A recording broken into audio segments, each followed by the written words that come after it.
Music Pub. Dobar dan, poštovani slušatelji. Počinje Music Pub kojeg danas realiziraju tonski Pavo Slabinac i Tino Baričić. Producent je Ognjen Grošić, a današnja glavna gošća Music Puba je pobjednica natjecanja The Voice, najljepši glas Hrvatske, Nina Kraljić. Ona je nadnaravna, ona nije normalna, koliko fenomenalno pjeva, koliko prenosi. Ono što je najvažnije od svega, prenosi toliko da sam bila u suzama, da sam se tresla zbog nje. To je pravi izvođač, to je glas, to je The Voice. Music Pub. Nina Kraljić, što te nema, je, mislim, nešto što čini mi se na našim ekranima dugo nije zabilježeno u tim nekakvim glazbenim emisijama. Ta bravuroznost i artikulacija sa njezinim vokalom, sa tim njezinim glasnicama što izvodi, zadivljujuće. Evo ga, nemam riječi. Ja još uvijek, nakon koja je ovo već emisija po redu, ne znam, Voice-a, ne znam ja koja, peta uživo. Ja još uvijek smatram da Nina nije s ovog planeta. Ona je došla iz Međuzemlja, tamo gdje su hobiti ovi, ona je potpuna vila, ona je van svega, ona je... Sad ću otkriti jer nisam još do sada, ona je moj favorit od samog početka i nešto divnije već dugo nisam čuo u svijetu, a kamoli neko od nas. Music Pub. Ma ona zna, ja vidim njoj. Ona je svjesna, negdje u sebi je znala ona da je je to svjesna koliko ona zna, ona je već pivala puno puta i ona je izmjerila svoje snage sa svima njima i ona zna koliko ona može i to je publika prepoznala. Ja Ninu znam od prije par godina iz jedne situacije, iz jedne druge prilike. Ona je oduvijek bila ona je bila u svojoj kategoriji i ona je i van kategorije i ne u ovom showu nego i možda čak i u ovoj zemlji. Ja joj živo želim inozemnu karijeru. Veliku karijeru, da. Da, isto tako. Music Pub, feel the power, feel the beat. Music Pub, Music Pub, Music Pub. Nina Kraljić nam je u studiju. Nina, dobar dan, još jednom čestitke. Dobar dan svima, veliki pozdrav i kako si me lukavo postavio da slušam ove komplimente od ogromnih pjevača. Hvala puno. Sve si prepoznala. Ivana Kindel, Marko Tolja, Radojka Šverko, Zorica Konđa, Erin Baučić. To su izjave iz našeg izravnog prijenosa kada je drugi također bio na mjestu događaja i prenosio subotnji show Najljepši glas Hrvatske. Prekrasno. Evo čuli smo, divnije nisam čuo, rekao je Tolja. Onda da nisi s ovog planeta, da nisi normalna, van svega. Ostali su mi hobiti. To je bio najbolji dio. Zaista ne znam kako da se zahvalim na ovako lijepim komplimentima. Pogotovo od ljudi koji zaista su izgradili svoj stil i imaju već svoju karijeru iza sebe. I evo, zahvaljujem se ovim putem naravno i svima koji su glasali na svakoj poruci i na svakoj vrsti podrške koju sam dobila. Jesi li se uspjela naspavati? Ma nema spavanja, ma kako spavanje, pa nije to za radišne ljude, pa mi smo došli raditi ovdje, ne? Dobro, da, to je točno. Nakon pobjede iste večeri potpisala si ugovor s Universal Music grupom. Na koliko dugo ste u braku? Brak je vrlo sporazuman i diplomatski i u biti sporazumijevamo se vrlo jednostavno, iskreno i prirodno i što god vidjet ćemo zapravo tijek događaja, znači sve zavisi od toga kako će se stvari odvijati, niko ne može to biti znati, to je naravno i rizik, ali ja mislim da će suradnja biti divna.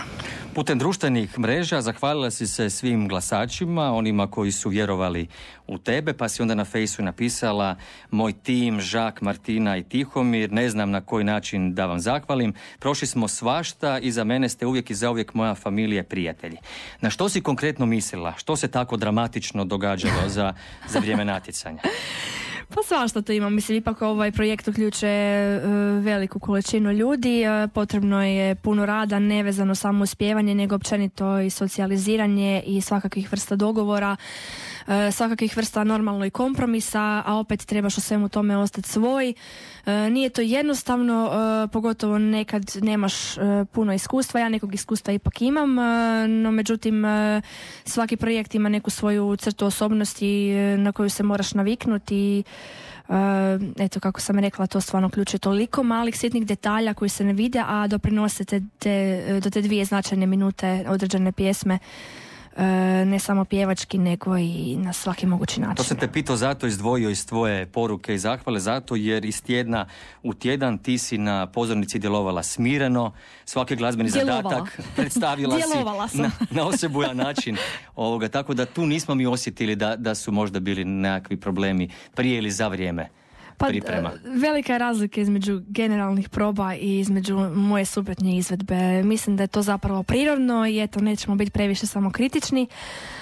Normalno da ima stvari na kojima se još treba poraditi, no međutim mislim da ono što smo moj tim i ja napravili da je zapravo velika stvar, da smo pomaknuli neke granice, i ja se nadam da će se granice pomicati dalje. Zahvaljujući tebi, tvojem nastupu u natjecanju The Voice, sve si podsjetila na prekrasnu pjesmu Što te nema.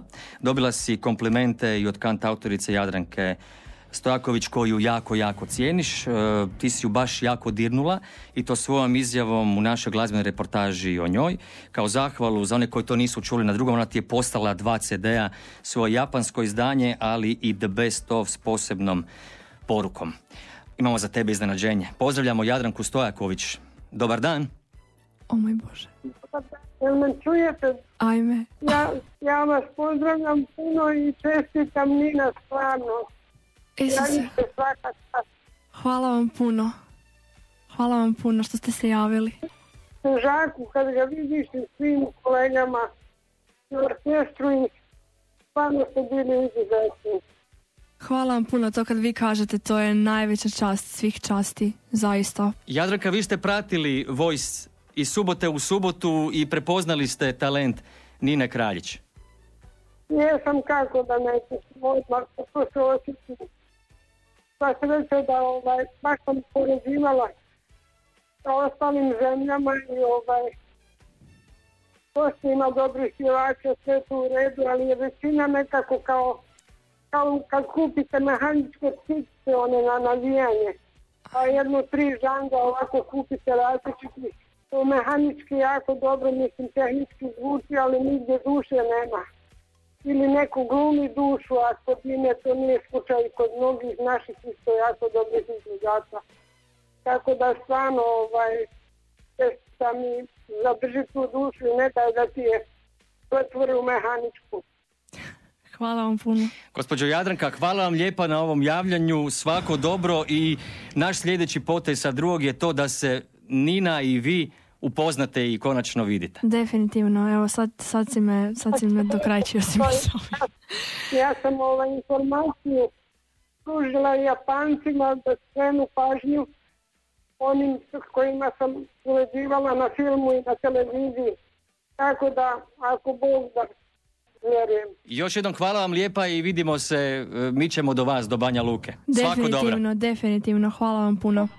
Ljubim vas, ćao. Ja vas. Bila je to gospođa Jadranka Stojaković. Do sada se niste čule, samo ste se dopisivale. Ajme, evo, dobro je. Malo sam sad šokirana. Hvala ti na ovom, stvarno.